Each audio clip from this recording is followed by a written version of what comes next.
আপনারা সরকারের কাছে দেখেন, এটা একটা বিশাল প্রতিবন্ধকতা। একটা শ্রমিক যাবে এখান থেকে পোল্যান্ড, রোমানিয়া, রাশিয়া, আর আমাকে যেতে হবে ভারতে ভিসার জন্য।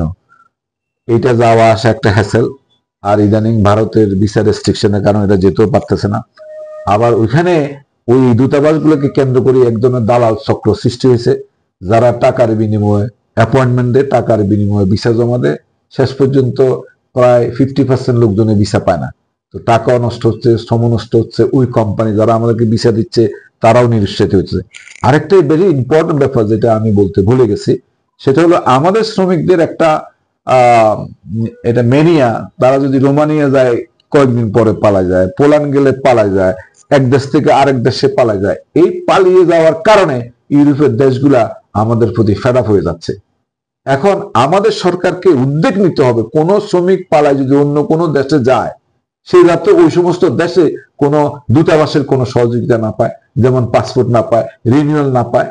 তাদেরকে বাধ্য করতে হবে যে এই দেশে যায় অন্ততপক্ষে 2-3টা বছর যারা তারা ওই দেশে থাকে। এটা এখান থেকে এনশিওর করতে হবে। যদি তারা পালায় না যায়, আজকে দেখেন রোমানিয়াতে প্রায় 80% 90% শ্রমিক রোমানিয়ার থেকে পালায় অন্য দেশে চলে যাচ্ছে, যার জন্য রোমানিয়া আমাদের কাছ থেকে শ্রমিক নিচ্ছে না। এখন প্রবলেম অনেকগুলা।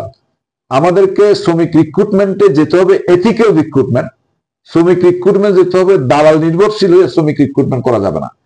শ্রমিকদের সাথে রিক্রুটিং এজেন্সি সরাসরি সংযোগ স্থাপন করতে হবে। যদি আমরা যদি মিডলম্যান থেকে লোক রিক্রুট করি, একটা মিডলম্যান না, একটা শ্রমিক পিছনে 2টা 3টা 4টা মিডলম্যান, প্রত্যেকটা middleman making certain amount of দাম আনে, হুইচ ইজ ভেরি হিউজ, যার কারণে অভিবাসন ব্যয় বেড়ে যাচ্ছে।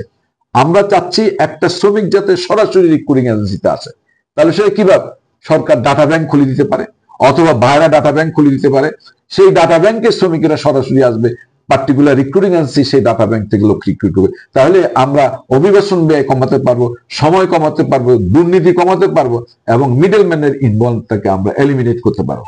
At the same time same জিনিস, বাইরে থেকে ভিসা প্রক্রিয়া করতে গেলে আমাদেরকে সরাসরি এমপ্লয়ার থেকে ভিসা রিক্রুট করতে হবে, নট ফ্রম দ্য মিডলম্যান।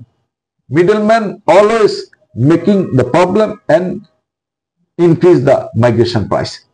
এখন ইউরোপের অবশ্যই দূতাবাসগুলো এই দেশে খুলতে হবে, অ্যাভয়েড করতে হবে।